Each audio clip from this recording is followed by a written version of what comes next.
കടന്നു വന്നിരിക്കുകയാണ്. എല്ലാവരെയും കർത്തൃനാമത്തിൽ ആദ്യമായി സ്വാഗതം ചെയ്തുകൊള്ളുന്നു. അതുപോലെ തന്നെ നമ്മുടെ സെക്ഷൻ നേതൃത്വം നമ്മുടെ മധ്യത്തിൽ കടന്നു വന്നിട്ടുണ്ട്. പ്രിയപ്പെട്ട ദേവദാസന്മാരെയും കർത്താവിൻ്റെ ക്രിസ്തുല്യമാകുന്ന നാമത്തിൽ ആദ്യമായിട്ട് സ്വാഗതം ചെയ്തുകൊള്ളുകയാണ്. ഞാനൊരു ചോദ്യം ചോദിക്കാൻ ആഗ്രഹിക്കുകയാണ്. നാം ഇന്ന് എന്തിനാണ് വന്നത്? കൂട്ടായ്മ യോഗം ഉണ്ടെന്നറിഞ്ഞു വിശ്വാസികളെ കാണുവാനും സന്തോഷം പങ്കിടുവാനും ദൈവാനുഗ്രഹം പ്രാപിക്കാനും ഒക്കെ. മറ്റെന്തെങ്കിലും ഉത്തരം ഉണ്ടെങ്കിൽ പറയാം. അത് തന്നെയാണ് ഉത്തരം. സാർ പറഞ്ഞത് 100% ശരിയായ ഉത്തരവാണ്. അതിന് പ്രത്യേകം നന്ദി സാറിന് രേഖപ്പെടുത്തുകയാണ്. കൂട്ടായ്മയിൽ പങ്കെടുക്കുവാനാണ് നമ്മൾ കടന്നു വന്നിരിക്കുന്നത്. 3 സഭകളുടെ കൂട്ടായ്മ, ഒരുമിച്ചുള്ള കൂട്ടായ്മ, അതാണ് ഇവിടെ ഇപ്പോൾ നടന്നുകൊണ്ടിരിക്കുന്നത്. പാസ്റ്റർ ജോയ്കൻ പറഞ്ഞു 60-ലധികം ആളുകൾ ഇന്ന് ഇവിടെ കൂട്ടായ്മയ്ക്ക് കടന്നു വരുന്നുണ്ട് എന്ന്. അദ്ദേഹം 3 സഭകളിലെ വിശ്വാസികളുടെ എണ്ണം വെച്ചാണ് പറഞ്ഞത് എന്ന് ഞാൻ മനസ്സിലാക്കുകയാണ്. എത്ര പേര് വന്നിട്ടുണ്ടെന്ന് എനിക്കറിയത്തില്ല. ഞാൻ കണക്കെടുക്കാൻ ആഗ്രഹിക്കുന്നില്ല. കാരണം വേദോസ്തുതിയിൽ പ്രത്യേകം പറയുന്നത് എന്താണ്? കണക്കെടുക്കരുതെന്ന്. അതുകൊണ്ട് ഞാൻ കണക്കെടുക്കാൻ ആഗ്രഹിക്കുന്നില്ല. കാരണം നമ്മളിവിടെ ആയിരിക്കുമ്പോൾ ഇന്ന് മിക്കവാറും ബെഞ്ചുകളൊക്കെ നിറഞ്ഞു കവിഞ്ഞിരിക്കുകയാണ്. നമ്മളോടൊപ്പം തന്നെ സ്വർഗത്തിലെ ദൂതന്മാരും എന്താണ് നമ്മുടെ അടുക്കല് കടന്നു വന്നിട്ടുണ്ട്. അപ്പൊ അവരെ നമുക്ക് കാണാൻ കഴിയത്തില്ല. അതുകൊണ്ട് ദൈവത്തിന് നമുക്ക് സ്തോത്രം ചെയ്യാം. നമ്മൾ ഇന്ന് വന്നവരെല്ലാം അനുഗ്രഹിക്കപ്പെട്ടവരാണ്. ദൈവത്തിന്റെ നിയോഗം അനുസരിച്ച്, കർത്താവ് നമുക്ക് തന്ന ആലോചന അനുസരിച്ച് നാം ഇന്ന് ഇവിടെ ആയിരിക്കുകയാണ്. നമുക്ക് കർത്താവിനെ സ്തുതിക്കാം, സ്തോത്രം ചെയ്യാം. കൂട്ടായ്മ എന്ന വാക്കിന്റെ ഗ്രീക്ക് വാക്ക് കൊയിനോനിയ എന്നുള്ള ഒരു പദമാണ്. കൊയിനോനിയ, അതിന് ചില അർത്ഥങ്ങളുണ്ട്. ഒന്ന് ഫെലോഷിപ്പ്, കൂട്ടായ്മ. പിന്നെ പാർട്ടിസിപ്പേഷൻ, പങ്കെടുക്കല്. ഷെയറിങ്, പങ്കിടൽ. പിന്നെ പാർട്ട്ണർഷിപ്പ്, പങ്കാളിത്തം. കമ്മ്യൂണിയൻ, എന്താണ്? ആശയവിനിമയം ചെയ്യുക. മറ്റൊരു മീനിങ്ങുകളുണ്ട്, ടുഗദർനെസ് എന്ന് പറഞ്ഞാൽ എന്താണ്? ഒരുമിച്ച് കൂടി വരിക. അപ്പോൾ നാം അങ്ങനെയുള്ളതായ ഒരു അനുഭവത്തിലേക്കാണ്, അങ്ങനെ ഒരു ആവശ്യത്തിലേക്കാണ് നാം ഇന്നിവിടെ ആയിരിക്കുന്നത്. ഇത് പ്രത്യേകിച്ച് ദൈവമക്കളുടെ ഒരു കൂടിവരവാണ്, അല്ലേ? നമ്മൾ വിശ്വസിക്കുന്ന ഒന്നാണ്, അല്ലേ? നമ്മൾ അനുഷ്ഠിക്കുന്നതും ഒക്കെ ഒന്നാണ്. നമ്മുടെ പ്രത്യാശ ഒന്നാണ്, നമ്മുടെ വിശ്വാസം ഒന്നാണ്, നമ്മുടെ സ്നാനം ഒന്നാണ്, നമ്മുടെ ക്രിസ്തുവില് എന്താണ്? ഒന്നാണ്. ലോകത്തിന്റെ നാനാഭാഗങ്ങളിലുള്ളതായ ദൈവത്തിന്റെ കുഞ്ഞുങ്ങളുടെ ഒരു ചെറിയ കൂട്ടമാണ് ഇന്നിവിടെ ആരാധിച്ചു കൊണ്ടിരിക്കുന്നത്, അല്ലേ? ലോകത്തിന് മൊത്തമുള്ള ദൈവത്തിന്റെ കുഞ്ഞുങ്ങളെ സത്യത്തിലും ആത്മാവിലും ദൈവത്തെ ആരാധിക്കുന്നവരുടെ എണ്ണം നോക്കിയാൽ എത്രയാണ്? അനേകം ആയിരങ്ങളുണ്ട്, അല്ലേ? കോടിക്കണക്കിന് ആളുകളുണ്ട്. നമ്മുടെ GCയിൽ നടത്തപ്പെട്ടതായ കോൺഫറൻസി കഴിഞ്ഞിട്ട് നമ്മുടെ ബഹുമാനപ്പെട്ട പ്രസിഡന്റ് പാസ്റ്റർ T. ജോൺ നമ്മുടെ മധ്യത്തിലേക്ക് കടന്നു വന്നിരിക്കുകയാണ്. പലരും സാക്ഷ്യം പറയുന്നത് ഞാൻ കേട്ടു. ഇപ്പോൾ നടത്തപ്പെട്ടതായ കോൺഫറൻസി മീറ്റിംഗിന്റെ ആരാധനകളെല്ലാം വളരെ വളരെ അനുഗ്രഹമായിരുന്നു എന്ന് ഞാൻ കേട്ടിട്ടുണ്ട്.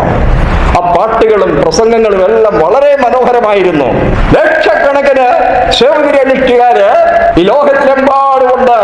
സത്യത്തിലും ആത്മാവിലും ആരാധിക്കുന്ന ഒരു കൂട്ടം എല്ലായിടങ്ങളിലും ഉണ്ട്. ആ കൂട്ടത്തിൽ നമ്മളൊരു ചെറിയ ഭാഗമാണ്. സ്തോത്രം. നമ്മുടെ ആരാധന, നമ്മുടെ കൂടിവരവ്, അത് ദൈവം അനുഗ്രഹിക്കുന്നതിനായിട്ട് ദൈവസന്നിധിയിൽ നമുക്ക് പ്രാർത്ഥനയോടെ ആയിരിക്കാം. വേദപുസ്തകത്തില് നമ്മൾ പരിശോധിക്കുമ്പോൾ ഈ കൂട്ടായ്മയെ കുറിച്ച് നമുക്ക് എവിടെ കാണാൻ സാധിക്കും? ആദ്യമായിട്ട് അപ്പോസ്തലപ്രവൃത്തി പറയുന്നുണ്ട്. എങ്കിലും ആദ്യത്തെ കൂട്ടായ്മ എവിടെ? സഹോദരന്മാർ ഒത്തൊരുമിച്ച് വസിക്കുന്നത് എത്ര ശുഭവും എത്ര മനോഹരവുമാകുന്നു എന്ന് പറയുന്നുണ്ട്. സ്തോത്രം. എന്നാൽ ആദ്യത്തെ കൂട്ടായ്മ എവിടെ ആരംഭിച്ചു?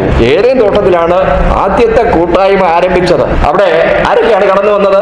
ആദം ഹവ്വയുണ്ട്, കർത്താവ് യേശു ക്രിസ്തുവുണ്ട്, ദൂതന്മാരുണ്ട്. പിന്നെ ഒരുപക്ഷെ നാൽക്കാലികളൊക്കെ പക്ഷികളൊക്കെ കാണുമായിരിക്കാം. സ്തോത്രം. അവിടെ ആദ്യത്തെ കൂട്ടായ്മ എവിടെയാണ് ആരംഭിച്ചത്? ഏതേൻ തോട്ടത്തിലാണ്. സങ്കീർത്തനത്തിൽ പറയുന്നത് പോലെ സഹോദരന്മാർ ഒത്തൊരുമിച്ച് വസിക്കുന്നത് എത്ര ശുഭവും എത്ര മനോഹരവും. അതെവിടെ? ദൈവസന്നിധിയില് ദൈവത്തിന്റെ കുഞ്ഞുങ്ങളുടെ കൂടിവരവിനെ കുറിച്ചാണത്. അത് ഒരേ ഭാഷയായിരുന്നു അവിടെ. ദൈവത്തിന് സ്തോത്രം. എന്നാൽ ഇവിടെ ഒരു ഉത്തരം പറഞ്ഞു. കൂട്ടായ്മയെ കുറിച്ച് എന്താണ്? എവിടെ പറയുന്നതെന്ന് പറഞ്ഞു? ആ കൂട്ടായ്മ എന്നുള്ള വാക്ക്, കൊയിനോനിയ എന്ന് പറയുന്ന വാക്ക് ആദ്യമായിട്ട് വേദപുസ്തകത്തിൽ ഉപയോഗിച്ചിരിക്കുന്ന എവിടാണ്? അപ്പോസ്തല പ്രവൃത്തി 2:42 വാക്യം വായിക്കാം. അപ്പോസ്തല പ്രവൃത്തി 2:42 എടുത്തവർക്ക് വായിക്കാം. അവർ അപ്പോസ്തലന്മാരുടെ ഉപദേശം കേട്ടും കൂട്ടായ്മ ആചരിച്ചും അപ്പം നുറുക്കിയും പ്രാർത്ഥന കഴിച്ചും പോരുന്നു. അപ്പൊ കൂട്ടായ്മയിൽ എന്തൊക്കെയുണ്ട്? അപ്പോസ്തലന്മാരുടെ എന്തുണ്ട്? ഉപദേശമുണ്ട്, അല്ലെ? അപ്പോസ്തലൻ എന്ന് പറഞ്ഞാൽ ആരാ? അയക്കപ്പെട്ടവനാണ്. അപ്പോൾ അപ്പോസ്തലന്മാരുടെ ഉപദേശമുണ്ട്, വേദപുസ്തകത്തില് സത്യ ഉപദേശമുണ്ട്, അല്ലെ? വേദപുസ്തകത്തില് പറയുന്നതായ കാതലായ വിശ്വാസങ്ങള്, നമുക്ക് അടിസ്ഥാന പ്രമാണങ്ങൾ എത്ര? 28 വിശ്വാസ പ്രമാണങ്ങളുണ്ട്. അപ്പോൾ 28 വിശ്വാസ പ്രമാണങ്ങള് അനുഷ്ഠിക്കുന്നവരും അത് ഉപദേശിക്കുന്നവരും ആണ് അവിടെ കൂടി വന്നത്. പിന്നെന്താണ്? അവർ കൂട്ടായ്മ ആചരിച്ചു. പിന്നെന്താണ്? അവർ അപ്പം നുറുക്കി, അവർ പ്രാർത്ഥന കഴിച്ചു എന്നാണ് പറയുന്നത്. അപ്പൊ ദൈവത്തിന്റെ കുഞ്ഞുങ്ങളെ കടന്നു വരുമ്പോൾ, ഒരുമിച്ച് വരുമ്പോൾ ഉണ്ടാകുന്ന ആ സന്തോഷം, അതുപോലെ ഒരു സന്തോഷം വേറെ ഇല്ല. നമ്മുടെ ഓരോരുത്തരുടെയും ആരാധന കഴിയുമ്പോൾ, നമ്മളുടെ ആ ദൈവമായിട്ടുള്ളതായ ആ കൂട്ടായ്മ നമ്മൾ അനുഭവിച്ച് കഴിയുമ്പോൾ നമ്മുടെ ഹൃദയം സന്തോഷിച്ച് എന്ത് ചെയ്യണം? നമ്മൾ മടങ്ങിപ്പോകേണ്ടത് ആവശ്യമാണ്. ഇന്ന് സഹോദരൻ പ്രാർത്ഥിച്ചപ്പോൾ അതിലൊരു വാക്ക് ഉപയോഗിക്കുകയുണ്ടായി, ഉല്ലാസത്തോടെ, അല്ലെ? ഹൃദയ പരമാർത്ഥതയോടെ ഇതിൽ പങ്കെടുത്ത് കടന്നുപോയി ഞങ്ങളെ സഹായിക്കണം. അപ്പോൾ ഒരു കൂട്ടായ്മയിൽ കൂടെ നമുക്ക് ലഭിക്കേണ്ടത് എന്താണ്? ഉല്ലാസം, അല്ലെങ്കിൽ എന്താണ്? സന്തോഷം, അല്ലെ? സന്തോഷം ദൈവത്തിന്റെ കുഞ്ഞുങ്ങൾക്ക് വേണം. കടന്നു വരുമ്പോൾ ചിലപ്പോൾ ദുഃഖങ്ങളും ഭാരങ്ങളുമായിരിക്കും, അതിന് നടുവിൽ ഒരു സന്തോഷം ഉണ്ടായിരിക്കണം. കടന്നു പോകുമ്പോൾ അതിനേക്കാൾ ഇരട്ടി സന്തോഷത്തോടെ ആണ് നമ്മൾ കടന്നു പോകേണ്ടത്. ഹൃദയ പരമാർത്ഥതയുള്ളവരായി ദൈവത്തിന്റെ ആ സന്നിധിയിൽ നമ്മൾ ആയിരിക്കുന്നത് എത്ര മനോഹരമാണ് ദൈവമക്കളെ. സ്തോത്രം. എന്നാൽ വേദപുസ്തകത്തിലേക്ക് നമ്മൾ തിരിയുമ്പോൾ കൂട്ടായ്മയെ കുറിച്ച് പല കാര്യങ്ങൾ പറയുന്നുണ്ട്. ഒന്ന്, അപ്പോസ്തല പ്രവൃത്തി 2:46 വായിക്കുമ്പോൾ ഒരുമനപ്പെട്ട് എന്ത് ചെയ്യുക? ഒരുമനപ്പെട്ട് കൂടി വരിക. ഒരുമനപ്പെട്ട് കൂടി വരിക. നമുക്ക് അത് ആദ്യമായിട്ട് കാണാൻ കഴിയുന്നത് എവിടാണ്? പെന്തക്കോസ്ത് നാള് വരുന്നതിന് മുമ്പേ എന്ത് ചെയ്തു? 10 ദിവസക്കാലം 120 സ്ത്രീ പുരുഷന്മാർ എന്ത് ചെയ്തു? ഒരുമനപ്പെട്ട് മാളികമുറിയിൽ, യെരൂശലേമിലെ മാളികമുറിയിൽ എന്ത് ചെയ്തു? അവർ കൂടി വന്നു. എന്തിനാ വന്നത്? അവരെന്തിനാ വന്നത്? പരിശുദ്ധാത്മാവിന്റെ ശക്തി പ്രാപിപ്പാൻ, പരിശുദ്ധാത്മാവിന്റെ അഭിഷേകം പ്രാപിപ്പാൻ, കർത്താവിന്റെ ആലോചനയാൽ, കർത്താവിന്റെ ആ ഹിതത്താൽ അവർ കൂടി വരികയുണ്ടായി. 10 ദിവസം എന്ത് ചെയ്തു? അവർ പ്രാർത്ഥിക്കുകയും ഉപവസിക്കുകയും സാക്ഷ്യം പറയുകയും ദൈവവചനം വായിക്കുകയും ദൈവവചനം പഠിപ്പിക്കുകയും ചെയ്യുകയുണ്ടായി. അന്യോന്യം എന്ത് ചെയ്തു? അവർ ബലപ്പെടുത്തുകയുണ്ടായി. വിശ്വാസത്തില് മറ്റുള്ളവരെ സ്ഥിരപ്പെടുത്തുവാൻ തക്കവണ്ണം അവർ പ്രവർത്തിക്കുകയുണ്ടായി. അവിടെ വലിപ്പ ചെറുപ്പമില്ലായിരുന്നു. ഏകോദര സഹോദരങ്ങളെ പോലെ അവര് ഒരുമിച്ച് നിൽക്കുകയുണ്ടായി. ആ ശിഷ്യന്മാരുടെ പേരുകൾ വായിക്കുമ്പോൾ മറ്റു ഭാഗങ്ങളിലെ സുവിശേഷങ്ങളിൽ പറഞ്ഞിരിക്കുന്നത് എങ്ങനെയാണെന്നറിയാമോ? പത്രോസ്, അന്ത്രയോസ്, യാക്കോബ്, യോഹന്നാൻ. എന്നാൽ അത് മാറ്റിയിട്ട് എന്ത് ചെയ്തു? പത്രോസ്, യോഹന്നാന്, അന്ത്രയോസ്, യാക്കോബ് അവരുടെ ആ മതിൽക്കെട്ടുകൾ ഇടിച്ചുകൊണ്ട് ക്രിസ്തുവിൽ എല്ലാവരും ഒന്നാണെന്നുള്ളതായ ഒരു അനുഭവത്തോടെ അവരെന്ത് ചെയ്തു? ആ മാളികമുറിയിൽ പരിശുദ്ധാത്മാവിന്റെ അഭിഷേകം പ്രാപിപ്പാൻ കടന്നു വരികയുണ്ടായി. പരിശുദ്ധാത്മാവിന്റെ ശക്തിയില്ലാതെ, അഭിഷേകമില്ലാതെ ഒരു പ്രവൃത്തി ചെയ്യുവാൻ നമുക്ക് കഴിയുകയില്ല. ഈ ലോകത്തിലെ ദൈവത്തിന്റെ കുഞ്ഞുങ്ങൾ എന്തെങ്കിലും നിവർത്തിച്ചിട്ടുണ്ടെങ്കിൽ അത് പരിശുദ്ധാത്മാവിന്റെ ശക്തിയാ അതിന് കാരണമായി തീർന്നിട്ടുള്ളത്. നമ്മുടെ ശക്തി എന്തുവാ? ഒന്നുമില്ല. നമുക്കൊരു ശക്തിയില്ല, നമുക്കൊരു കഴിവുമില്ല. എന്നാൽ ദൈവത്തിന്റെ ആ തീരുമാനത്തിന് നമ്മെ വിധേയപ്പെടുത്തുമ്പോൾ ശക്തിയില്ലാത്ത നമ്മളെ, ബലഹീനരാകുന്ന നമ്മളെ കർത്താവിന്റെയും ബലപ്പെടുത്തുമെന്നാണ് പറയുന്നത്. പൗലോസ് അപ്പോസ്തലൻ പറയുന്നത് എന്താണ്? ഞാൻ ബലഹീന മനുഷ്യനായിരുന്നു, എന്നാൽ കർത്താവിന്റെ കൃപ എന്ത് ചെയ്തു? എന്നെ ബലപ്പെടുത്തി, ശക്തിപ്പെടുത്തി. ദൈവത്തിന്റെ കൃപയാൽ മാത്രമേ നമുക്ക് ഒരു നിമിഷമെങ്കിലും ഈ ഭൂമുഖത്ത് ജീവിപ്പാൻ കഴിയുള്ളൂ. ദൈവമക്കളെ, നാം ശ്വസിക്കുന്ന ശ്വാസം പോലും നമ്മുടേതല്ല. നാം ശ്വസിക്കുന്ന എന്താണ്? ആ ഓക്സിജൻ നമ്മുടെ വകയല്ല. ദൈവത്തിന് സ്തോത്രം. അത് നിലനിർത്തിയിരിക്കുന്ന ഒരുവനുണ്ട്. അത് ലോകത്തെ സൃഷ്ടിച്ചുണ്ടാക്കിയവൻ, നമ്മെ നിർമ്മിച്ചുണ്ടാക്കിയവൻ, സകലത്തെയും ഭരിക്കുന്നവൻ, സകലതും അറിയുന്നവൻ, ആദിയും അന്തവുമായവൻ. ആ കർത്താവ് യേശു ക്രിസ്തുവിന്റെ ഹിതപ്രകാരമാണ് സർവ്വതും നടന്നുകൊണ്ടിരിക്കുന്നത്. ദൈവഹിതമല്ലാതെ ഒന്നും സംഭവിക്കുകയില്ല. ദുഷ്ടന്റെ അതിക്രമം പെരുകിക്കൊണ്ടിരിക്കുന്നുണ്ട്. എങ്കിലും ദൈവത്തിന്റെ നീതിയും ദൈവത്തിന്റെ ആ കൃപകളും അത് ദൈവത്തിന്റെ കുഞ്ഞുങ്ങൾക്ക് അത് വർദ്ധിച്ച് പെരുകി വരുന്നതാണ്.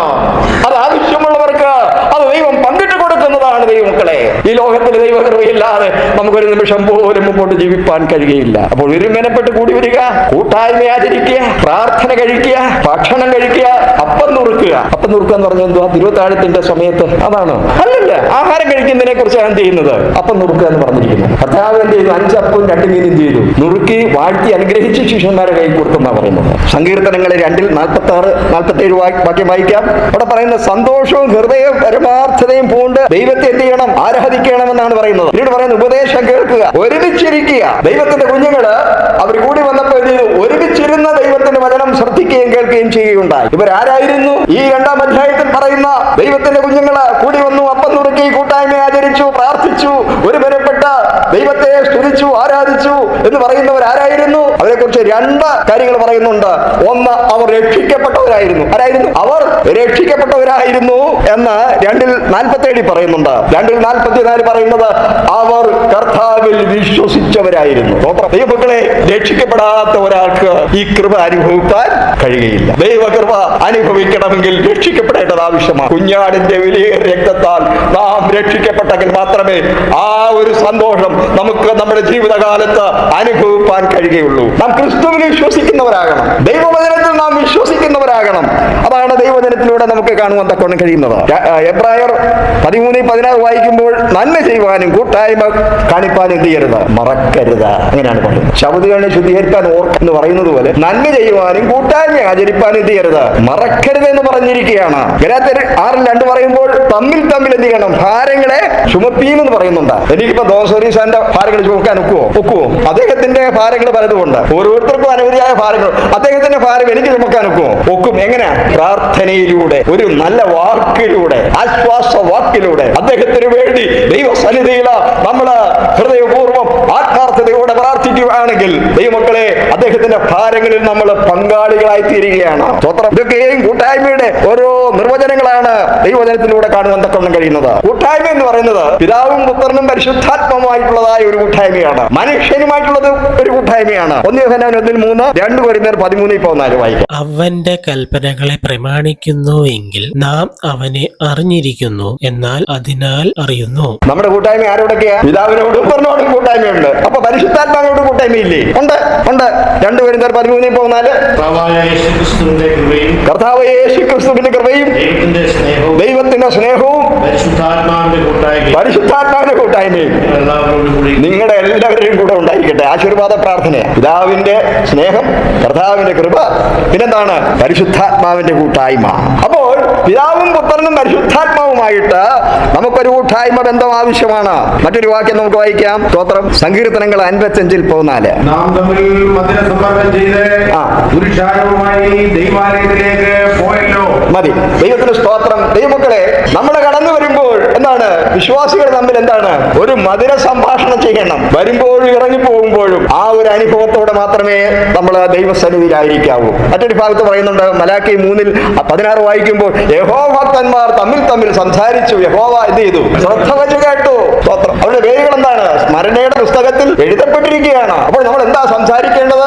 ആത്മീയകാര്യങ്ങളെ സംസാരിക്കാവൂ. സ്തോത്രം. മറ്റൊരാളിന്റെ ദൂഷ്യങ്ങളും മറ്റൊരാളിന്റെ കുറവുകളും സംസാരിക്കരുത്. എനിക്ക് ചില വ്യക്തികളെ അറിയാം. ഞാൻ സ്പൈസർ കോളേജിൽ പഠിക്കുമ്പോൾ അവിടെ ജോണിച്ചൊക്കെ എന്ന് പറയുന്ന ഒരു ദൈവദാസനുണ്ടായി. അദ്ദേഹത്തിന്റെ ഭാര്യ, അവരോട് എപ്പോ സംസാരിച്ചാലും പുള്ളിക്കാരി മരിച്ചുപോയി. എന്റെ ക്ലാസ്മേറ്റ് ആയിരുന്നു. എപ്പോ സംസാരിച്ചാൽ ദൈവവചനമല്ലാതെ, ആത്മീയ കാര്യങ്ങൾ അല്ലാതെ വേറെ ഒരു വിഷയവും ആ സഹോദരി, ആ ദൈവദാസൻ സംസാരിക്കുന്നത് ഞാൻ കേട്ടിട്ടില്ല. സ്തോത്രം. അവരെ ഞാൻ ഓർക്കുകയാണ്. ഒരു ദൈവത്തിന്റെ പൈതല് സംസാരിക്കേണ്ടത് എന്താണ്?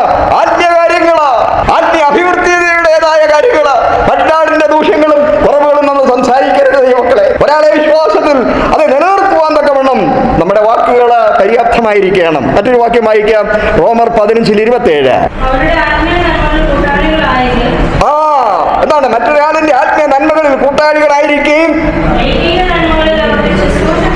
ഐഹിക നന്മകൾ എന്ത് ചെയ്യണം? ശുശ്രൂഷക്കാരായിരിക്കുകയും വേണം. സ്തോത്രം. ദൈവത്തിന്റെ ആത്മീയ നന്മകൾ നമ്മൾ അനുഭവിക്കുന്നെങ്കിൽ എന്ത് ചെയ്യണം? മറ്റുള്ളവർക്ക് കൂടെ എന്ത് ചെയ്യണം? അത് പങ്കുവെക്കണം. എന്നാൽ നമ്മൾ ഭൗതിക നന്മ അനുഭവിക്കുമ്പോൾ അത് ഇല്ലാത്തവർക്ക് എന്ത് ചെയ്യണം? നമ്മൾ എന്ത് ചെയ്യണം? അത് പകർന്ന് നൽകേണ്ടതാണ്. അതാണ് ഒരു ദൈവവേദിയിലൂടെ ദൈവം ആഗ്രഹിക്കുന്നത്. വിശുദ്ധന്മാരുടെ ആവശ്യങ്ങൾ എന്ത് ചെയ്യണം? നിങ്ങൾ കൂട്ടാളികളായിരിക്കണം. റോമർ 12:13. മറ്റൊരു ഭാഗം നെഹമ്യാവ് 10:29-31 വരെ വായിക്കുമ്പോൾ അവിടെ പറയുന്നുണ്ട്, ദൈവത്തിന്റെ ന്യായപ്രമാണം അനുസരിക്കും എന്ന ദൈവത്തിന്റെ കുഞ്ഞുങ്ങൾ ദൈവത്തിന്റെ സന്നിധിയിൽ ഓരോ നിമിഷവും എന്ത് ചെയ്യണം? സത്യപ്രതിജ്ഞ ചെയ്യേണ്ടതാണ്. ദൈവത്തിന്റെ മക്കൾ കൂടി വരുമ്പോൾ നമുക്കത് വായിക്കാം. നെഹമ്യാവ് 10:29-31 വരെ. ദൈവത്തിന്റെ ന്യായപ്രമാണം അനുസരിച്ച് നടക്കുമെന്നും യഹോവയുടെ സകല കൽപ്പനകളും വിധികളും ചട്ടങ്ങളും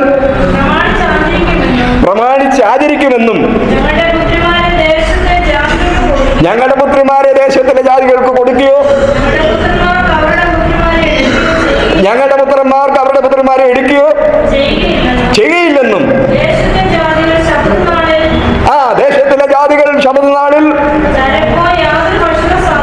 ചരക്കോ യാതൊരു ഭക്ഷണ സാധനമോ വിൽക്കാൻ കൊണ്ടുവന്നാൽ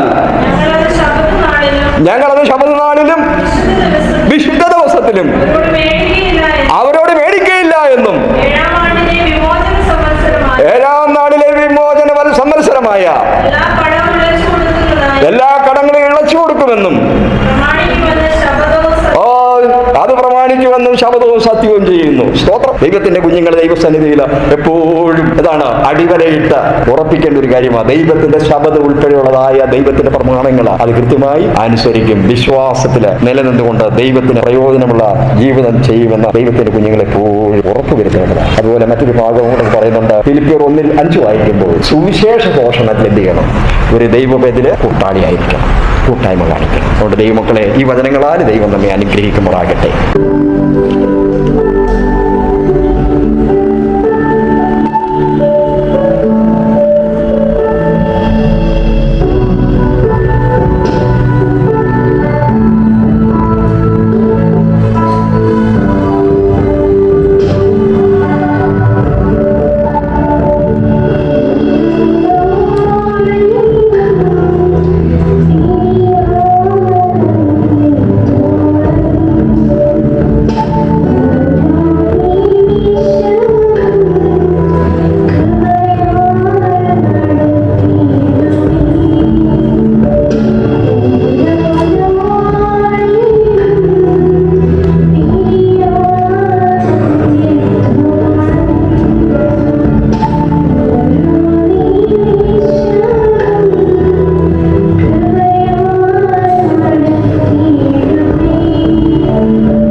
ഈ വളരെ അനുഗ്രഹിക്കപ്പെട്ട അവസരത്തിനായി ഞാൻ ദൈവത്തെ സ്തുതിക്കുന്നു. തിരുവചനം ശ്രമിക്കുന്നതിനായി ക്ഷമയോടെ കാത്തിരിക്കുന്ന എല്ലാ പ്രിയപ്പെട്ടവരെയും ഞാൻ ഒരിക്കൽ കൂടി ഈ വചന ശുശ്രൂഷയിലേക്ക് സ്വാഗതം ചെയ്യുകയും ആലപ്പുഴ പത്തനംതിട്ട സെക്ഷന്റെ സ്നേഹവന്ദനം അറിയിക്കുകയും ചെയ്യുന്നു. ഇന്ന് നേരത്തെ ഇവിടെ പ്രസ്താവിച്ചതുപോലെ ഞാൻ GCയുടെ സെഷനൊക്കെ കഴിഞ്ഞ് കോൺഫറൻസൊക്കെ കഴിഞ്ഞ് വന്നിരിക്കുകയാണ്. എനിക്ക് വന്ന ഉടനെ എന്നെ കണ്ടുവന്ന് രാജീവ് അബ്രഹാം സാർ ചോദിച്ചു, എപ്പോഴാണ് വന്നേ, കോൺഫറൻസ് എങ്ങനെയുണ്ടായിരുന്നു? അദ്ദേഹത്തിൻ്റെ മുഖത്ത് ഒരു ജീവനും ചൈതന്യവും ഒരു ചിരിയും ഒക്കെ എനിക്ക് കാണാൻ കഴിഞ്ഞു. ഒന്നുമല്ല, അദ്ദേഹം നേരത്തെ ഈ കോൺഫറൻസ് അറ്റൻഡ് ചെയ്ത ഒരു വ്യക്തിയാണ്. അദ്ദേഹത്തിന് അതിനെപ്പറ്റി ഒരു ആകത്തുകയുണ്ട്. അത് അദ്ദേഹം ഇവിടെ സംസാരിച്ചപ്പോഴും നമുക്ക് മനസ്സിലായി. വളരെ വളരെ ഇമോഷണലായിട്ടാണ് അദ്ദേഹം ഇവിടെ GC കോൺഫറൻസിനെ പറ്റി സംസാരിച്ചത്. അത്രയ്ക്ക് ഇമോഷണൽ ആകാൻ കാര്യമുണ്ട്. ഞാൻ അമേരിക്കയിൽ ഇതിന് മുമ്പ് ഇത് 4ാമത്തെ പ്രാവശ്യം, മുമ്പ് 3 പ്രാവശ്യം പോയിട്ടുണ്ട്.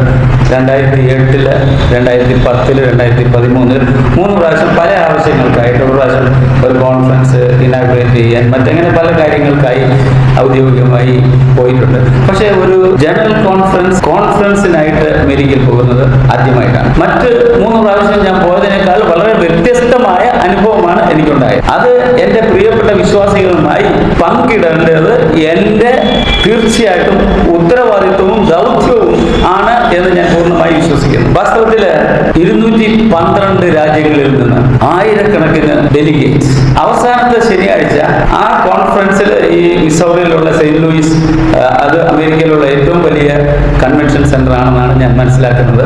1,00,000 പേരെ ഉൾക്കൊള്ളാൻ പറ്റുന്ന ഒരു കൺവെൻഷൻ. ആ ശനിയാഴ്ച മുഴുവൻ ഫുള്ളായിരുന്നു. ആൾക്കാർ പുറത്തു നിൽക്കുകയായിരുന്നു. എന്ന് പറഞ്ഞാൽ ആരും ഒരു സീറ്റ് വെറുതെ ഇട്ടിട്ട് പുറത്തു നിൽക്കത്തില്ല.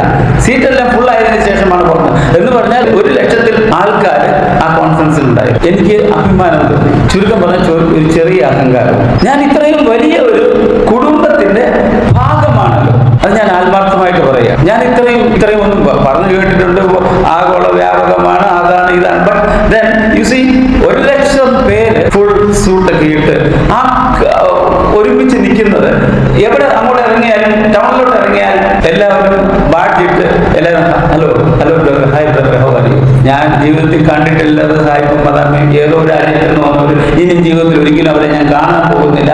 പക്ഷേ അവരുടെയൊക്കെ ഗ്രീറ്റിംഗ്സിൽ ഒരു മെസ്സേജ് വളരെ ക്ലിയർ ആണ്. നാം ഒരു കുടുംബത്തിന്റെ അംഗങ്ങളാണ്. എന്നെ അത് വളരെ പ്രോത്സാഹിപ്പിച്ചു. ഞാൻ എന്തൊക്കെയോ ആണെന്ന് എനിക്ക് തോന്നിപ്പോയി. ബിക്കോസ് എനിക്ക് അങ്ങനെ ഒരു അനുഭവം ഇവിടെ നമ്മൾ സാധാരണ കേൾക്കാൻ അഡ്വന്റിസ്റ്റുകാരനില്ലേ, അത് നമുക്കറിയാം എന്താ സംഭവിക്കുക. ഏതായാലും അഡ്വന്റിസ്റ്റ് സെൻറ്ററുടെ പണിയല്ലേ, നമുക്കറിയാം എന്തോ അതൊക്കെ ആ സംസാരമൊക്കെ പോഷകമാണെന്ന് എനിക്ക് വ്യക്തമായി മനസ്സിലായി. അതുകൊണ്ടാണ് രാജീവ് അബ്രഹാം സാറിന്റെ മുഖത്ത് വന്ന ആ വികാരം എനിക്ക് മനസ്സിലായി. Emotion is on his face. നേരത്തെ രാജീവ് സാർ പോയിട്ടുണ്ട്, രാജീവ് സാർ വേറെ ആരും പോയിട്ടുണ്ടെന്ന് എനിക്ക് അറിഞ്ഞൂടാ ഈ കോൺഫറൻസിൽ. But it is a place you must go. നാം ആരാണെന്ന് അറിയണമെങ്കിൽ നമ്മളവിടെ പോകണം. പറഞ്ഞു കേട്ടാൽ കണ്ടതിന് തുല്യമാകില്ല. It was a wonderful experience. 750 ഭാഷകൾ, 212 രാജ്യങ്ങൾ, 750 ഭാഷകൾ ഉൾക്കൊള്ളുന്ന ഒരു ജനസമൂഹം. അവിടെ എനിക്കും ഇതിന്റെ ഒരു ഭാഗമാകുവാൻ കഴിഞ്ഞതിൽ ഞാൻ ദൈവത്തെ സ്തുതിക്കുന്നു. തീർച്ചയായിട്ടും ഒരു വലിയ അനുഭവമാണ്, ഒരു വലിയ കുടുംബത്തിലെ നമ്മൾ കൺഫസ്. കേരളത്തിൽ മാത്രമേ നമുക്ക് ഇങ്ങനെ ഒരു അവസ്ഥ ഉള്ളൂ എന്ന് ഞാൻ ഇപ്പോൾ മനസ്സിലാക്കി. എന്തുകൊണ്ടോ നമുക്ക് അതിന് പല കാരണങ്ങളും. കേരളത്തിൽ ആരും വന്ന് ക്രിസ്ത്യാനിത്വം പഠിപ്പിക്കേണ്ട കാര്യമില്ല. ഇവിടെ ആരെങ്കിലും വന്ന് പറഞ്ഞാൽ ആരും കേൾക്കാൻ തയ്യാറുമല്ല. നിന്റെ കയ്യിലിരുന്നോട്ടെ, ഇതൊക്കെ ഞാൻ കഴിഞ്ഞതിന് ശേഷമാണ് നീ പഠിച്ചത്, ആ കയ്യിലിരുന്നു. ഇതാണ് ഇവിടുത്തെ ഒരു ക്രിസ്ത്യാനിയുടെ അല്ലെങ്കിൽ ഒരു പൗരന്റെ മനോഭാവം. എനിക്ക് പറയാനുള്ളത് കേൾക്കുവാൻ തയ്യാറായാൽ ആ മനസ്സിനെ ചിലപ്പോൾ പരിശുദ്ധാത്മാവ് പ്രവർത്തിച്ചാൽ ആ മനസ്സിനെ ഒരുക്കുവാൻ ചിലപ്പോൾ നമുക്ക് സാധിച്ചേക്കാം. അതാണ് കേരളത്തിന്റെ ഒരു സ്ഥിതി. അതുകൊണ്ട് തന്നെ ആലപ്പുഴ പത്തനംതിട്ട സെക്ഷന്റെ പ്രസിഡന്റ് നിലയിൽ ഞാൻ പറയുകയാണ്, ഞാൻ ഒരു യൂണിയനോടും പറയുന്നു, ഡിവിഷനോടും പറയുന്നു, ആലപ്പുഴ പത്തനംതിട്ട സെക്ഷനിൽ ആത്മനേട്ടം എളുപ്പമല്ല.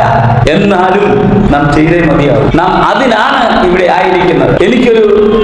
ഞാൻ പറഞ്ഞില്ലേ, ഐ ആം ഇംഗ്ലീഷിൽ പ്രൗഡ് എന്ന് പറഞ്ഞ അഭിമാനം. എനിക്ക് അഭിമാനത്തിന് കൂടെ ചില അഹങ്കാരവുമുണ്ട്. Because I belong to a big great family. അത് ആത്മാർത്ഥമായിട്ടാണ് ഞാൻ പറയുന്നത്. മനസ്സിൽ തട്ടിയാണ്, ഹൃദയത്തിൽ തൊട്ടാണ് ഞാൻ പറയുന്നത്. I am happy about that. വാസ്തവത്തിൽ നമുക്ക് ഭീതിപ്പെടേണ്ട, നമുക്ക് ഭയപ്പെടേണ്ട ഒരാവശ്യവുമില്ല. ഇത്രയും നാള് ഈ സഭയെ നടത്തിയ സ്വർഗത്തിലെ ദൈവം ഈ സഭയെ തുടർന്നും നടത്തും ഉള്ള ആത്മവിശ്വാസം, പൂർണ്ണ ധൈര്യം എനിക്കുണ്ട്. ഒരിക്കൽ പാളം തെറ്റി ഓടിക്കൊണ്ടിരുന്ന തീവണ്ടിക്കുള്ളിൽ ഒരു പയ്യൻ, ഒരു കൊച്ചുകുട്ടി, ഒരു 6 വയസ്സോ 7 വയസ്സോ ഉള്ള കുട്ടി ചിരിച്ചുകൊണ്ടിരിക്കുക. സഹയാത്രികന് അടുത്തിരുന്ന ഒരു അങ്കിള് ചോദിച്ചു, എന്താ മോനെ നീ ചിരിക്കുന്ന? ഈ നമ്മുടെ വണ്ടി അപകടത്തിലാണ്, ഇത് ചെന്ന് കൊക്കയിലേക്ക് മറിയാൻ പോവുകയാണ്, നീ എന്താ ചിരിച്ചുകൊണ്ടിരിക്കുന്നത്? എല്ലാവരും കണ്ടില്ല, എല്ലാവരും പരിഭ്രാന്തരായി അങ്ങോട്ടും ഇങ്ങോട്ടും ഓടുകയാണ്. കാരണം തീവണ്ടി പാളം തെറ്റി പോവുകയാണ്. ഇതെവിടെയെങ്കിലും ചെന്ന് കൊക്കയിൽ ചെന്ന് മറിയാൻ നമ്മളൊക്കെ അപകടത്തിലാവും, മരിച്ചു പോകും. നീ എന്താ ചിരിച്ചുകൊണ്ടിരിക്കുന്നത്? നിനക്ക് പേടിയില്ലേ? ഇല്ലെങ്കിൽ എനിക്ക് പേടി. അവൻ ചിരിച്ചുകൊണ്ട് തന്നെ പറഞ്ഞു, ഇല്ലെങ്കിൽ എനിക്ക് പേടിയൊന്നുമില്ല. അതെന്താ നിനക്ക് പേടിയില്ലാത്തത്? അങ്കിൾ, ഈ തീവണ്ടി ഡ്രൈവ് ചെയ്യുന്നത് എന്റെ ഡാഡിയാണ്, ഈ തീവണ്ടി ഓടിക്കുന്നത് എന്റെ ഡാഡിയാണ്, അതുകൊണ്ടാണ് എനിക്ക് പേടിയില്ലാത്തത്. അതാണ് എനിക്ക് നിങ്ങളോട് പറയാനുള്ളത്. പ്രിയ വിശ്വാസികളെ, ഈ ലോകത്തെ പരിപാലിക്കുന്നത്, ഈ ലോകത്തെ നിയന്ത്രിക്കുന്നത് നമ്മളുടെ സ്വർഗസ്ഥ പിതാവാണ്. ആയതുകൊണ്ടാണ് ആമുഖമായി ഞാൻ നിങ്ങളോട് പറഞ്ഞത്, ഭയപ്പെടേണ്ട.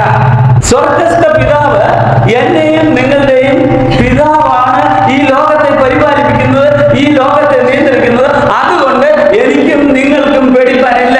ഇവിടെ ഞാൻ റോബർട്ട് ബ്രൗണിംഗ് എന്ന എഴുത്തുകാരന്റെ ഒരു വരികളാണ്. God's in his pen holds right the world. ദൈവം സ്വർഗത്തിലായിരിക്കുന്നത് കൊണ്ട് ലോകത്തിലെല്ലാം ശരിയായും ശാന്തമായും ഉചിതമായും നടക്കും. അതുകൊണ്ടാണ് ദൈവം തന്നെ സ്നേഹിക്കുന്നവർക്ക് ഒരുക്കിയിരിക്കുന്നത് കണ്ണ് കണ്ടിട്ടില്ല, ചെവി കേട്ടിട്ടില്ല, ഒരു മനുഷ്യന്റെ ഹൃദയത്തിൽ തോന്നിയിട്ട് പോലുമില്ല. ആണ് എനിക്ക് നിങ്ങളോട് പറയാനുള്ളത്. ദൈവം തന്നെ സ്നേഹിക്കുന്നവർ, നാം ദൈവത്തെ സ്നേഹിക്കുന്നവരായതുകൊണ്ടാണ് ഇന്ന് ഇവിടെ ആയിരിക്കുന്നത്. നമുക്ക് സ്വർഗത്തിലെ ദൈവം ഒരുക്കിയിരിക്കുന്നത് ഒരു കണ്ണും കണ്ടിട്ടില്ല, ഒരു ചെവിയും കേട്ടിട്ടില്ല, ഒരു മനുഷ്യന്റെ ഹൃദയത്തിൽ തോന്നിയിട്ട് പോലുമില്ല. വാസ്തവത്തില് കൂട്ടായ്മയെ പറ്റി കോൺസോട്ടി പറഞ്ഞെങ്കിലും 2 വാക്ക് ഞാൻ കൂടെ പറഞ്ഞോട്ടെ. വാസ്തവത്തിൽ കൂട്ടായ്മയെ പറ്റി വേദപുസ്തകം എന്താണ് പറയുന്നത്? അദ്ദേഹം പറയുകയുണ്ടായി, ആദ്യം നമുക്ക് ദൈവവുമായി കൂട്ടായ്മ ഉണ്ടാവണം. അതിന് വാക്യങ്ങളൊക്കെ വായിച്ചു. പിതാവായ ദൈവം, പുത്രനായ ദൈവം, പരിശുദ്ധാത്മാവായ ദൈവം, ഈ ത്രിയേക ദൈവവുമായി നമുക്ക് കൂട്ടായ്മ ഉണ്ടാവണം. ഈ ദൈവവുമായി കൂട്ടായ്മ ഉണ്ടായാൽ മാത്രം പോരാ, നിന്റെ സഹവിശ്വാസി, നിന്റെ സഹോദരനുമായി നിനക്ക് കൂട്ടായ്മ ഉണ്ടാകണം. ദൈവവുമായി കൂട്ടായ്മ ഇല്ലാത്ത ഒരു വ്യക്തിക്ക് നിന്റെ സഹജീവിയുമായിട്ട് കൂട്ടായ്മ ഉണ്ടാകുവാൻ സാധ്യമല്ല. അതുകൊണ്ടാണ് ഞാൻ തോമസ് സാറിനോട് ചോദിച്ചു, സാർ ഈ പരസ്പര പൂരകങ്ങൾ എന്തുവാന്ന് ഞാൻ തിരിഞ്ഞൊന്ന് ചോദിച്ചു. എന്നാൽ അദ്ദേഹം പറഞ്ഞു, നിങ്ങൾ പറഞ്ഞത് തന്നെ, അത് ശരി തന്നെയാണെന്ന് പറഞ്ഞു. ശരിയാണോ തോമസ് സാറേ? അതായത് ഒന്നില്ലാതെ മറ്റൊന്നില്ല, അല്ലെങ്കിൽ രണ്ടും കണക്റ്റഡ് ആണ്. ദൈവവുമായി കൂട്ടായ്മ ഇല്ലാത്ത ഒരു വ്യക്തിക്ക് നിന്റെ സഹോദരനുമായിട്ട്, നിന്റെ സഹജീവിയുമായിട്ട് കൂട്ടായ്മ ഉണ്ടാകുവാൻ സാധ്യമല്ല. ദൈവവുമായി കൂട്ടായ്മ ഇല്ലാത്തവർ, ഞാൻ എൻ്റെ സഹോദരനുമായിട്ട് വളരെ അടുപ്പത്തില്ല, ഞാൻ നല്ല കൂട്ടായ്മ ചുമ്മാതാണ്. ദൈവവുമായി നമുക്ക് കൂട്ടായ്മ ഉണ്ടാവണം. അപ്പോൾ കൊരിന്ത്യർ 1-ാം ലേഖനം 1:9,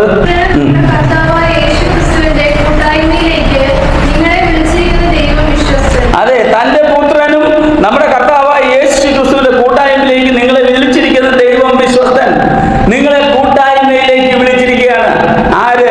തന്റെ പുത്രനും കർത്താവായ യേശു ക്രിസ്തുവിന്റെ കൂട്ടായ്മയിലേക്ക് നിങ്ങളെ വിളിച്ചിരിക്കുന്നു.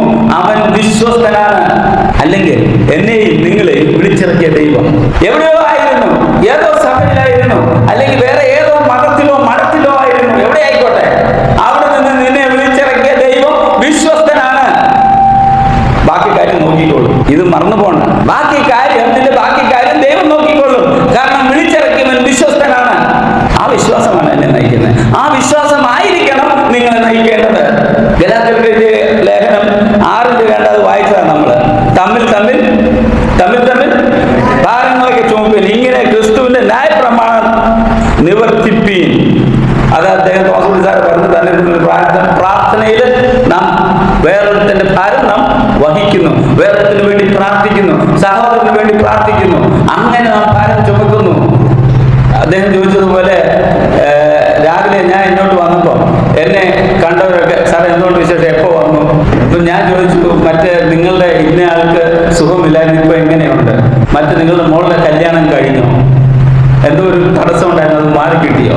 നിങ്ങളുടെ ഇന്നാൾ ആശുപത്രി കിടക്കുകയായിരുന്നു, എന്ത് പറ്റി, തിരിച്ച് വീട്ടിൽ വന്നോ, ഇപ്പൊ സുഖമുണ്ടോ? ഇങ്ങനെയാണ് തമ്മിൽ ഭാരങ്ങളെ ചുമക്കുന്നത്. ഞാൻ എന്റെ സഹോദരനോട് അവന്റെ ക്ഷേമം അന്വേഷിക്കുമ്പോൾ അവന്റെ ഭാരം ഞാൻ ചുമക്കുകയാണ്. ഇങ്ങനെയാണ് നാം ഭാരം ചുമക്കുന്നത്. അദ്ദേഹത്തിന്റെ ബാഗ് എടുത്ത് വെക്കുകയോ, അദ്ദേഹത്തിന്റെ കല്ല് ചുമക്കുകയോ, അദ്ദേഹത്തിന്റെ കസേര പിടിച്ചു മാറ്റുകയോ ഒന്നും ചെയ്യേണ്ട. അവന്റെ മാനസിക ഭാരങ്ങളെ, മാനസിക വ്യതകളെ നാം എന്ത് ചെയ്യുന്നു? പങ്കുവയ്ക്കുന്നു, നാം പങ്കിടുന്നു. അങ്ങനെയാണ് നാം കൂട്ടായ്മയുടെ അനുഭവത്തിലേക്ക് വരുന്നത്. നാം കൂട്ടായ്മയുടെ അനുഭവത്തിലായിരിക്കണം. നാം കൂട്ടായ്മയുടെ അനുഭവത്തിലാണ് ഇവിടെ ഇന്ന് കൂടിയിരിക്കുന്നത്. കൂട്ടായ്മയുടെ മാധുര്യം അനുഭവിക്കാനാണ് നാം ഇന്നിവിടെ കൂടിയിരിക്കുന്നത്. നിങ്ങൾ ഉദ്ദേശിക്കുക, നിങ്ങൾ ഒരു കാര്യം ഞാൻ പറയാം. രാവിലെ കണ്ടപ്പോൾ സഹോദരനോട് നിങ്ങൾ കുശലം ചോദിച്ചു. വെറും കുശലമല്ല, അത് ചോദിക്കുമ്പോൾ അദ്ദേഹത്തിന്റെ മനസ്സിലെ വ്യഥ മാറുന്നു. എനിക്ക് വേണ്ടി കരുതുന്നവർ, എനിക്ക് വേണ്ടി എന്നെ പറ്റി വിഷമമുള്ളവർ ഒക്കെ ജീവിക്കുന്നു. അതൊക്കെ നമ്മുടെ ഹൃദയങ്ങളിലെ ഭാരങ്ങളെ കുറയ്ക്കുന്നു. ഞാൻ നേരത്തെ പറഞ്ഞതുപോലെ രണ്ടു തരം കൂട്ടായ്മയാണ് വേദപുസ്തകത്തിൽ. ഒന്ന് ദൈവവുമായിട്ടുള്ള കൂട്ടായ്മ, ഒന്ന് നിന്റെ സഹവിശ്വാസി അല്ലെങ്കിൽ ക്രിസ്തുവുമായി കൂട്ടായ്മ ഇല്ലാത്ത ഒരു വ്യക്തിക്ക് നിന്റെ സഹവിശ്വാസിയുമായി കൂട്ടായ്മ ഉണ്ടാകുവാൻ സാധ്യമല്ല. വളരെ കാലത്തിന് മുമ്പ് ചില ദ്വീപുകളിൽ പ്രവർത്തനം ആരംഭിച്ച ഒരു മിഷണറി, ജോൺ സി പാറ്റൺ എന്ന് പറയുന്ന ഒരു മിഷണറി, നാട്ടുഭാഷയിലേക്ക് വേദപുസ്തകം തർജ്ജിമ ചെയ്യുക എന്നുള്ള ഒരു ദൗത്യത്തിൽ ഏർപ്പെട്ടിരുന്നു. അങ്ങനെ പുതിയ നിയമം അങ്ങനെ തർജ്ജിമ ചെയ്തുകൊണ്ടിരിക്കുമ്പോൾ അദ്ദേഹത്തിന് കുഴച്ച ഒരു വാക്യമുണ്ടായി. അപ്പോസ്തല പ്രവൃത്തികൾ 16-ാം അധ്യായം 30-ാം വാക്യം. കിട്ടിയില്ലെങ്കിൽ ഞാൻ പറയാം. രക്ഷ പ്രാപിക്കുവാൻ ഞാൻ എന്ത് ചെയ്യണം? അതല്ല അദ്ദേഹത്തിന് കുഴച്ചത്.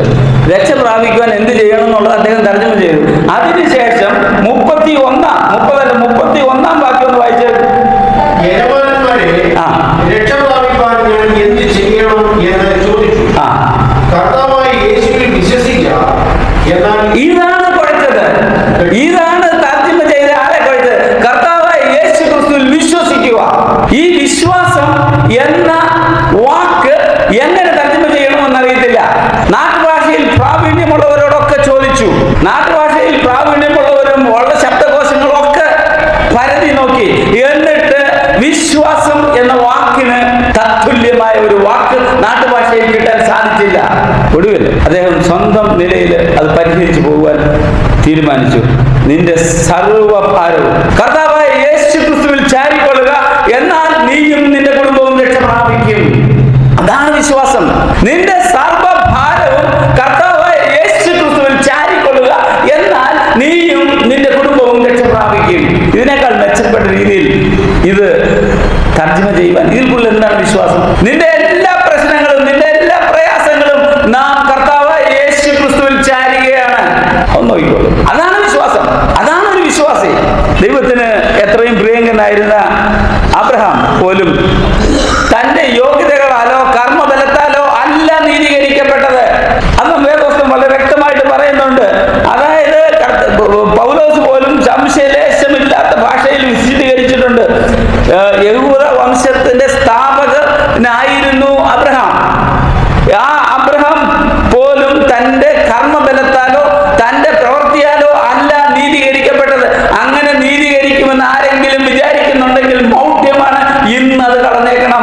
കർത്താവായ യേശു ക്രിസ്തുവിൽ വിശ്വസിക്കുക, എന്നാൽ നീയും നിന്റെ കുടുംബവും രക്ഷപ്പെടാം. റോമക്കെഴുതിയ ലേഖനം 4-ാം അധ്യായം 2-ാം വാക്യം.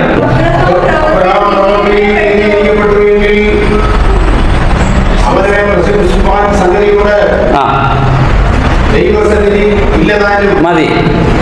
അബ്രഹാം പ്രവൃത്തിയാൽ നീതീകരിക്കപ്പെട്ടു എങ്കിൽ അവന് പ്രശംസിക്കുവാൻ സംഗതിയുണ്ട്. പിന്നെ ആരാ പറഞ്ഞേ പ്രവൃത്തിയാൽ നീതീകരിക്കപ്പെടത്തില്ലെന്ന്? ആണ്ടിവിടെ വേദപുസ്തകം പറയുന്നു.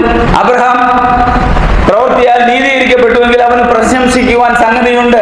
പിന്നെ നേരത്തെ ഞാൻ പറഞ്ഞത് കള്ളമാണോ? ഒരുത്തന്റെയും പ്രവൃത്തി അവനെ നീതീകരിക്കത്തില്ലെന്ന് പറഞ്ഞത് കള്ളമാണോ? അവിടെയാണ് പ്രശ്നം. അടുത്ത വാക്യം ഒന്ന് കണ്ടിന്യൂ ചെയ്താൽ ദൈവസന്നിധിയിൽ ഇല്ലതാനും. അതാണ്, അവിടെയാണ് ഞാൻ അരക്കിട്ട് ഉറപ്പിച്ചു പറയുന്നത്. ദൈവസന്നിധിയിൽ ഇല്ലതാനും.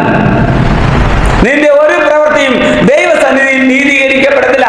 അതിനുള്ള നീതി എനിക്കും നിങ്ങൾക്കും ഒരു മനുഷ്യവംശത്തിലുള്ള ഒരു മനുഷ്യനും ഇല്ല നിന്റെ പ്രവൃത്തിയാൽ നീ നീതീകരിക്കപ്പെടത്തില്ല. കർത്താവ് യേശു ക്രിസ്തുവിൽ വിശ്വസിക്കുക, നീ നീതീകരിക്കപ്പെടും. അബ്രഹാം നീതിമാനായ മനുഷ്യനായിരുന്നു, അതിന് സംശയമൊന്നുമില്ല. എന്നാൽ നിയമസംഹിതകളുടെയോ പ്രമാണങ്ങളുടെ അനുഷ്ഠാനമല്ല അബ്രഹാമിനെ നീതീകരിച്ചത്. അബ്രഹാം ദൈവത്തിൽ വിശ്വസിച്ചു, അത് അവന് നീതിയായി കണക്കിട്ടു. ഉൽപ്പത്തി പുസ്തകം 15:6 പെട്ടെന്ന് വായിക്കണം. ഉൽപ്പത്തി 15:6. അവൻ യഹോവയിൽ വിശ്വസിച്ചു, അത് അവന് നീതിയായി കണക്കിട്ടു. റോമക്കെഴുതിയ ലേഖനം 4:3. 2 വായിച്ചേ. അത് കഴിഞ്ഞിട്ട് 3. അബ്രഹാം ദൈവത്തെ വിശ്വസിച്ചു. അതാ വായിക്കാൻ പറഞ്ഞു. അബ്രഹാം ദൈവത്തെ വിശ്വസിച്ചു, അത് അവന് നീതിയായി കണക്കിട്ടു. ദൈവസ്നേഹത്തിന്റെ ആഴം, നീളം ആർക്കും ദുർഗ്രഹമാണ്, നമുക്ക് ഗ്രഹിക്കുവാൻ സാധ്യമല്ല. നമ്മുടെ ക്വാളിഫിക്കേഷൻ, യോഗ്യതകൾ അനുസരിച്ചല്ല ദൈവം നമ്മെ സ്നേഹിക്കുന്നത്. നമ്മുടെ നീതി പ്രവൃത്തികളൊക്കെ അബ്രഹാം ദൈവത്തെ വിശ്വസിച്ചു, അത് അവന് നീതിയായി കണ്ടു എന്നത്ര നമ്മളെ തിരുവചനം പഠിപ്പിക്കുന്നത്. ഒരു യാഥാസ്ഥിതികനായ യഹൂദൻ ഒരിക്കലും അത് വിശ്വസിക്കത്തില്ല. യഹൂദൻ വിശ്വസിക്കുന്നത് അവന്റെ പ്രവൃത്തിയാണ് അവനെ നീതീകരിക്കുന്നത് എന്നാണ്. എന്നാൽ ഒരു ക്രിസ്ത്യാനി വിശ്വസിക്കുന്ന അവന്റെ പ്രവൃത്തിയല്ല, നാം നിയമം അനുസരിക്കുന്നത് കൊണ്ടല്ല, പിന്നെയോ ദൈവമാണ്, ദൈവത്തിന്റെ നീതിയാണ് നമുക്ക് ലഭിക്കുന്നത്. അങ്ങനെ വാസ്തവത്തില് അബ്രഹാമിന്റെ വിശ്വാസം, ഈ വിശ്വാസം എന്നാൽ എന്താണ്? വിശ്വാസം എന്നാൽ എന്താണ്? എങ്ങനെ? കൂട്ടത്തിൽ പാട്ടും വെള്ളത്തിൽ കൂട്ടും. അതെനിക്കും അറിയായിരുന്നു.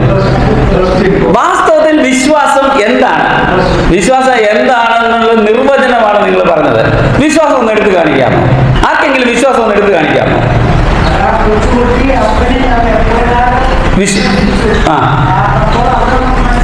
മനസ്സിലാകും. നമുക്ക് മനസ്സിലാകാനായിട്ടല്ല, എടുത്തു കാണിക്കാൻ പറ്റാത്ത ഒരു കാര്യമാണ് വിശ്വാസം.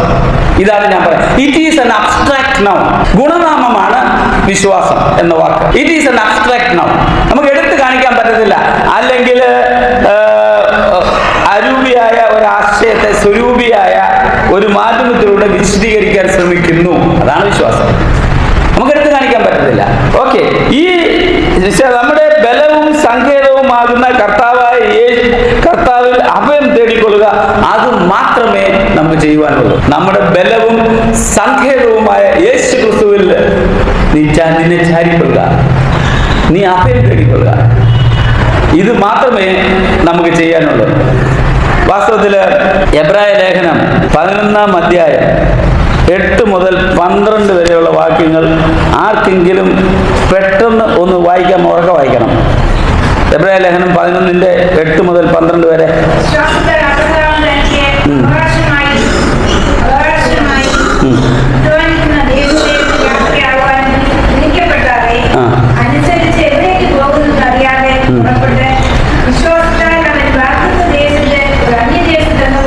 എവിടേക്ക് പോകുന്നു എന്നറിയാതെ അവൻ പുറപ്പെട്ടു. വിശ്വാസത്താൽ അന്യദേശത്തേക്ക്. നമ്മളിപ്പോ പോകണമെന്നുണ്ടെങ്കിൽ ഒരു സ്ഥലത്ത് പോകുമ്പോൾ ഞാൻ അവിടെ ചെന്നാല് എനിക്ക് അവരിലുള്ളവരെ അറിയത്തില്ല, ആരെന്നെ കാണും. നമ്മളിവിടെ നിന്ന് 10 പ്രാവശ്യം ഫോൺ ചെയ്യും, ഞാൻ ഇന്ന സമയത്ത് അവിടെ വരും, എന്നെ അവിടെ മീറ്റ് ചെയ്യണം, എനിക്ക് അവിടെ സ്ഥലം അറിയത്തില്ല. ശരിയല്ലേ? 10 പ്രാവശ്യം റെയിൽവേ ടിക്കറ്റ് ചെക്ക് ചെയ്യും, കൺഫേംഡ് ആണോ. ഇതാണ് നമ്മുടെ ചിന്താഗതി. അബ്രഹാം എവിടേക്ക് പോകുന്നു എന്നറിയാതെ തന്റെ എല്ലാവരെയും വിട്ട്, ബന്ധുമിത്രാദികളെ എല്ലാം വിട്ട് എന്ത് ചെയ്തു? ദൂരദേശത്തേക്ക് പുറപ്പെട്ടു. എവിടേക്ക് പോകുന്നു എന്നറിയത്തില്ല. അതാണ് പ്രിയമുള്ളവരെ വിശ്വാസം. തുടർന്ന് വായിക്കാമോ?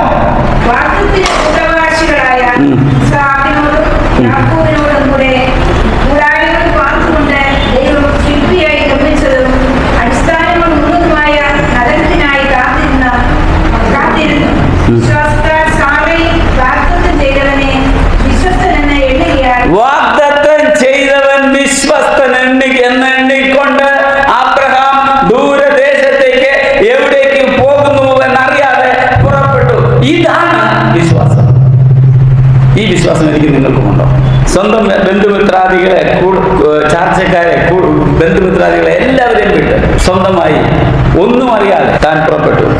വാസ്തവത്തില് ഈ കലവറയില്ലാത്ത അർപ്പണബോധവും വിശ്വാസവുമായിരുന്നു അബ്രഹാമിനുണ്ടായിരുന്നത്. ഈ വിശ്വാസമാണ് അബ്രഹാമിന് നീതിയായി കണക്കാക്കപ്പെട്ടതെന്ന് പൗലോസ് പറയുന്നു. എന്നാൽ മനുഷ്യൻ കഠിന പ്രയത്നത്തിലൂടെ ദൈവത്തെ പ്രസാദിപ്പിക്കണം എന്ന് യഹൂദന്മാർ വിശ്വസിച്ചിരുന്നത്. മനുഷ്യൻ ദൈവപ്രീതിക്ക് അർഹനാകണം എന്ന് അവർ വിശ്വസിച്ചിരുന്നു. ഇവിടെയാണ് യാഥാസ്ഥിതിക യഹൂദനും ക്രിസ്തീയ വിശ്വാസിയും തമ്മിലുള്ള പ്രധാന വ്യത്യാസം വരുന്നത്. നിയമസംഹിതകളുടെ കൃത്യമായ അനുസരണത്തിലൂടെ അല്ല, അനുഷ്ഠാനത്തിലൂടെ. പിന്നെയോ താൻ ആയിരിക്കുന്ന വിധത്തിൽ പൂർണ്ണമായും മൊത്തമായും ദൈവത്തിൽ ആശ്രയിച്ചുകൊണ്ട് നാം മുന്നോട്ട് പോവുകയാണെങ്കിൽ തീർച്ചയായിട്ടും സ്വർഗത്തിലെ ദൈവം നമ്മളെല്ലാം താങ്ങിക്കൊള്ളും എന്നുള്ളതിൽ ഒരു സംശയവുമില്ല. അമേരിക്കൻ ഐക്യനാടുകളിൽ എൻ്റെ വടക്ക് ഭാഗത്ത് സ്ഥിതി ചെയ്യുന്ന സ്റ്റുവൻബർഗ് എന്ന ഇഡാഹോ എന്ന സംസ്ഥാനത്തിന്റെ ഗവർണറായിരുന്നു സ്റ്റുവൻബർഗ്. ഈ സ്റ്റുവൻബർഗിനെ ഹാരി ഓർക്കാഡ് എന്ന് പറയുന്ന ഒരു ക്രിമിനൽ വെടിവെച്ചു. കുറ്റാന്വേഷണത്തിന്റെ പിടിയിൽപ്പെട്ടു. അദ്ദേഹത്തിന്റെ ജയിലിൽ അടച്ചു. അങ്ങനെ ഹാരി ഓർക്കാഡ് ജയിലിൽ കിടന്ന് മൂട്ടയുടെയും കുതിൻ്റെയൊക്കെ കടി കൊണ്ടുകൊണ്ട് കിടന്നിരിക്കുമ്പോൾ ഒരു പാഴ്സൽ അദ്ദേഹത്തിന് തുറന്നു നോക്കിയപ്പോൾ അതൊരു പുസ്തകമായിരുന്നു. ഈ പുസ്തകത്തിന്റെ പേരാണ് സ്റ്റെപ്സ് ടു ക്രൈസ്റ്റ്. അത് വായിച്ചു നോക്കുന്ന ഏത് വ്യക്തിക്കും മനസ്സിലാവും സഹോദരി E.G. വൈറ്റിനെ കൊണ്ട് പരിശുദ്ധാത്മാവ് എഴുതിച്ചതാണ് ആ പുസ്തകമെന്ന്. ഗവർണറിനെ കൊന്ന ഈ കൊലയാളിക്ക് ഇത്ര കാര്യമായിട്ട് ഈ പുസ്തകം അയച്ചു കൊടുത്തത് ആരാണെന്ന് അറിയണ്ടേ? ഈ ഗവർണറിന്റെ അഡ്വന്റിസ്റ്റുകാരിയായ ഭാര്യ. അവരാണ് ഈ പുസ്തകം ഈ ഗവർണറുടെ ഭാര്യയ്ക്ക് അയച്ചുകൊണ്ട്. കേൾക്കുമ്പോൾ അത്ഭുതം തോന്നിയേക്കാം, പക്ഷെ സംഭവിച്ചത് അതാണ്. ക്ഷമ എന്താണെന്ന് ക്ഷമ ലഭിച്ച ദൈവമക്കൾക്കറിയാം ക്ഷമ എന്താണെന്ന്. ഇത് നന്നായി അറിയാവുന്ന ഒരു മഹിളാ രത്നമായിരുന്നു ഈ ഗവർണറുടെ അഡ്വന്റിസ്റ്റുകാരിയായ ഭാര്യ. അവര് ഈ കുറ്റവാളിക്ക്, ഈ കൊടും കുറ്റവാളിക്ക് ഈ പുസ്തകം അയച്ചു കൊടുത്തു. അത് വായിച്ചതിന്റെ വെളിച്ചത്തിൽ അദ്ദേഹം ദൈവത്തിനെ തന്റെ സ്വന്തം രക്ഷിതാവായി സ്വീകരിച്ചു. ദൈവത്തിലേക്ക് അവൻ കടന്നു വരികയും അതിന്റെ ഫലമായി ആ പുസ്തകം വായിച്ചതിന് ഫലം ദൈവത്തിന്റെ പരിശുദ്ധാത്മാവ് ഈ കൊലയാളിയുടെ ഹൃദയത്തിൽ പ്രവർത്തിക്കുകയും ചെയ്തു. അങ്ങനെ ധാരാളം പേരെ ഈ കുറ്റവാളി ദൈവസന്നിധിയിലേക്ക് കൊണ്ടുവരുവാൻ ഈ കുറ്റവാളിയെ ദൈവം ഉപയോഗപ്പെടുത്തി. ക്രൂശിന്റെ വചനം മനുഷ്യ ഹൃദയങ്ങളിൽ വരുത്തുന്ന പരിവർത്തനം, മാറ്റം അത്ഭുതകരമാണ്. ഇത്തരത്തിലുള്ള വിപ്ലവകരമായ മാറ്റങ്ങൾ നമ്മുടെ ഹൃദയത്തിൽ വരണം, വന്നേ തീരൂ. അതിന് നാം നമ്മെ ദൈവത്തിലേക്ക് സമർപ്പിക്കണം. ഫ്രഞ്ച് വിപ്ലവകാലത്ത് തടവിൽ പാർപ്പിച്ചിരുന്ന 2 കുറ്റവാളികളുടെ കഥ കേൾക്കുന്നവരുടെ കരളലിയിക്കാൻ പര്യാപ്തമാണ്.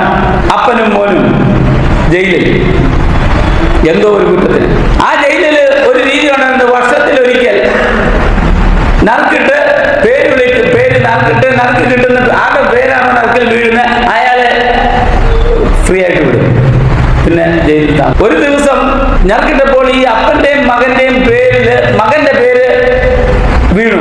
അല്ല, വിടുമെന്നല്ല, അവരെ ആ നറുക്കിട്ടെടുക്കുന്ന ആ ദിവസം അവരെ കൊല്ലും. ആ വ്യക്തിയെ നറുക്ക് വീഴുന്ന ആളെ കൊല്ലും. ഈ മകന്റെ പേര് വീണപ്പോൾ പേര് വിളിച്ചപ്പോൾ അപ്പൻ ഓടിച്ചെന്നു. സർനെയിം ഒന്നാണ്. സർനെയിം ഒന്നായതുകൊണ്ട് അതിന് ഉദാഹരണം പറഞ്ഞാൽ എൻ്റെ പേരും എൻ്റെ അപ്പന്റെ പേരും 2 പേര്, എൻ്റെ പേരിൽ എൻ്റെ അപ്പന്റെ പേരുമുണ്ട്. നിങ്ങളുടെ എല്ലാം അങ്ങനെയാണല്ലോ. നമ്മുടെ അപ്പന്റെ പേരും കൂടെ അതിനകത്തുണ്ടല്ലോ. 2 സർനെയിം മിസ്. അങ്ങനെ ആ പേര് വിളിച്ചപ്പോൾ സർനെയിം ഒന്നായതുകൊണ്ട് ഓടിച്ചെന്ന് പെട്ടെന്ന് കഴിമരത്തിൽ കയറി അവിടെ നിന്നു. പെട്ടെന്ന് ഗില്ലറ്റ് താഴെ വീണു. 2 ഉടല്. ഇത് അപ്പൻ മകനെ രക്ഷിക്കുവാൻ ചെയ്ത വാസ്തവത്തില് ഇതിനേക്കാൾ എത്രയോ വലുതായിരുന്നു കർത്താവായ യേശു ക്രിസ്തു എനിക്കും നിങ്ങൾക്കും വേണ്ടി ക്രൂശിൽ യാഗമായി തീർന്നത്.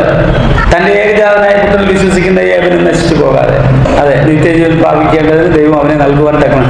അതിനകത്ത് whosoever believeth in him, പുത്രനിൽ വിശ്വസിക്കുന്ന ഏവനും, ആരെന്നില്ല, പുത്രനിൽ വിശ്വസിക്കുന്ന ഏവനും നശിച്ചു പോകാതെ നിത്യജീവൻ പ്രാപിക്കേണ്ടതിന് ദൈവം അവനെ നൽകുവാൻ തക്കോണം ലോകത്തെ സ്നേഹിച്ചു.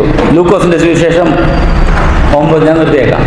ലൂക്കോസിന്റെ സുവിശേഷം 9-ാം അധ്യായം 54 മുതൽ 56 വരെ പെട്ടെന്നൊന്ന് വായിക്കുമോ? ശിഷ്യന്മാരായ യാക്കോബും യോഹന്നാനും കണ്ടിട്ട് കർത്താവേ, ഏലിയാവ് ചെയ്തതുപോലെ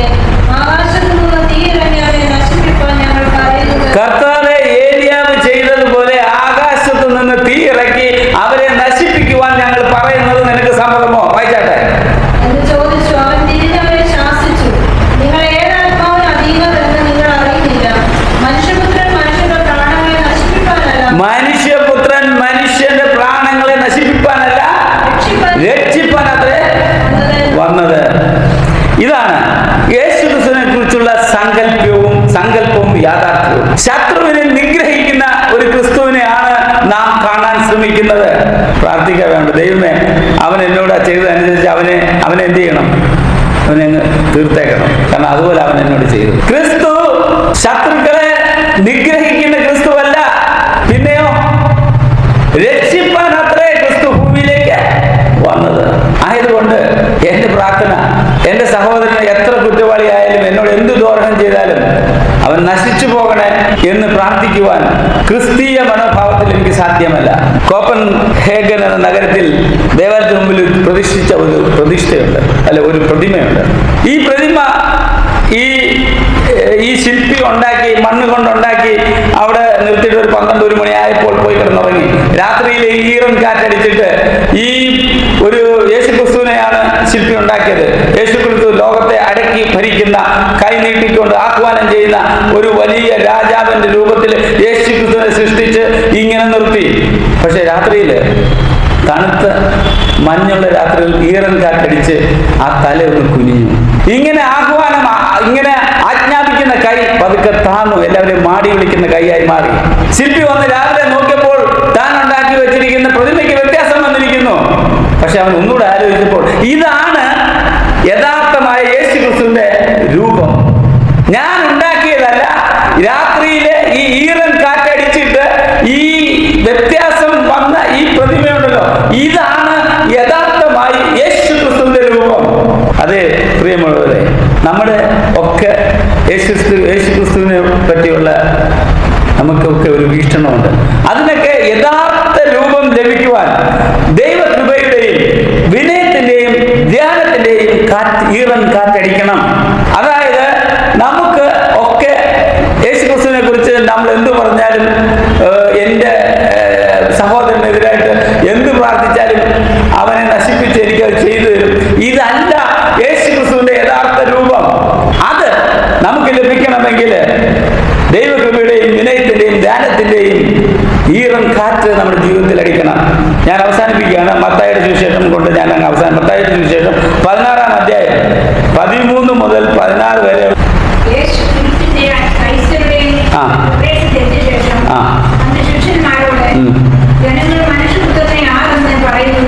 അതെ, ജനങ്ങൾ മനുഷ്യപുത്രനെ ആർ എന്ന് പറയുന്നു എന്ന് ചോദിച്ചു. അതിന് ചിലർ യോഹന്നാൻ സ്നാപകനെന്നും മറ്റു ചിലർ ഏലിയാവെന്നും, വേറെ ചിലർ യിരെമ്യാ പ്രവാചകന്മാരിൽ ഒരുത്തനെന്നും പറയുന്നു. അതാണ് പ്രശ്നം അവിടെ. നിങ്ങളോ എന്നെ ആർ എന്ന് പറയുന്നു.